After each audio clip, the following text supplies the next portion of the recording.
കവടിയാർ കൊട്ടാരം തിരുവിതാംകൂർ രാജകുടുംബത്തിന്റെ ഔദ്യോഗിക വസതി. 150-ലധികം മുറികളുള്ള ഈ കൂറ്റൻ നിർമ്മിതിക്കുള്ളിൽ ഇന്നും പുറം ലോകമറിയാത്ത നിഗൂഢതകൾ ഒളിഞ്ഞിരിപ്പുണ്ട്. കഥകളിൽ നിറഞ്ഞു നിൽക്കുന്ന ഒരു വലിയ രഹസ്യം ഇവിടുത്തെ തുരങ്കത്തെക്കുറിച്ചാണ്. കവടിയാർ കൊട്ടാരത്തിൽ നിന്നും പത്മനാഭസ്വാമി ക്ഷേത്രത്തിന്റെ നിഗൂഢമായ ബി നിലവറയിലേക്ക് നീളുന്ന ഒരു രഹസ്യപാതയുണ്ടെന്ന് ഇന്നും പലരും വിശ്വസിക്കുന്നു. ഔദ്യോഗികമായി സ്ഥിരീകരിച്ചിട്ടില്ലെങ്കിലും ആ നിലവറകളിലെ പുരാതന രേഖകളും നിധികളും ഇന്നും ഈ കൊട്ടാര കെട്ടുകൾക്കുള്ളിൽ സുരക്ഷിതമാണെന്ന് വിശ്വസിക്കുന്നവരുണ്ട്. 1934 ശ്രീ ചിത്ര തിരുനാൾ ബാലരാമവർമ്മ തന്റെ ഏക സഹോദരി കാർത്തിക തിരുനാൾ ലക്ഷ്മി ബായിയുടെ വിവാഹത്തോടനുബന്ധിച്ച് സമ്മാനമായി നിർമ്മിച്ചതാണ് ഈ കൊട്ടാരം.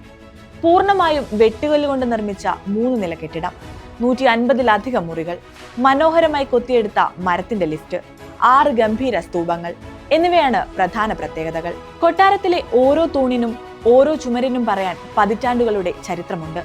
പക്ഷേ ഈ കൊട്ടാരവാതിലുകൾ ഇന്നും സമൂഹത്തിനു മുന്നിൽ ഒരു ചോദ്യചിഹ്നമായി അടഞ്ഞു തന്നെ കിടക്കുന്നു.